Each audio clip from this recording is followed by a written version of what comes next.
घने जंगल में एक चमकती हुई नदी के किनारे एक बुद्धिमान बूढ़ा कछुआ, जिसका नाम काव्य था, शांति से अपनी जिंदगी जी रहा था। वह अपना दिन धूप में बैठकर और नदी के किनारे दूसरे जानवरों को देखते हुए बिताता था। एक तूफानी शाम, तेज बारिश और जबरदस्त हवाओं ने जंगल को अपनी चपेट में ले लिया और नदी की लहरें बेहद खतरनाक हो गईं।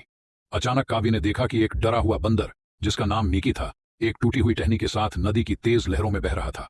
मीकी मदद के लिए चिल्ला रहा था, लेकिन कोई भी जानवर आगे बढ़ने की हिम्मत नहीं कर रहा था। काव्य, जो धीमा और भारी था, ने जरा भी हिचकिचाहट महसूस नहीं की। वह तुरंत नदी की खतरनाक लहरों में कूद पड़ा। अपनी मजबूत पीठ और तैरने के शानदार कौशल के साथ काव्य लहरों का सामना करते हुए बंदर के करीब पहुंच गया।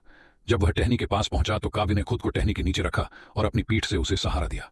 उसने मीकी से शांत स्वर में कहा, मेरी पीठ पर चढ़ जाओ और मुझ पर भरोसा करो, मैं तुम्हें सुरक्षित जगह पर ले जाऊंगा। डरा हुआ बंदर कछुए की पीठ पर चढ़ गया और उसे मजबूती से पकड़ लिया। काव्य ने अपनी पूरी ताकत से तैराकी की, रास्ते में पत्थरों और गिरती हुई चीजों से बचते हुए। कई घंटे बीतने के बाद वह आखिरकार नदी के शांत किनारे पर पहुंचा, जहां मीकी ने छलांग लगाई और राहत के साथ शुक्रिया अदा किया। बंदर ने भावुक होकर कहा, तुमने मेरी जान बचा ली, मैं तो सोच रहा था कि मैं मर जाऊंगा। मीकी ने काव्य को जोर से गले लगा लिया। थकान के बावजूद काव्य मुस्कुराया और बोला, छोटे और धीमे जानवर भी महान काम कर सकते हैं, जब दूसरों की मदद करने का जज्बा हो।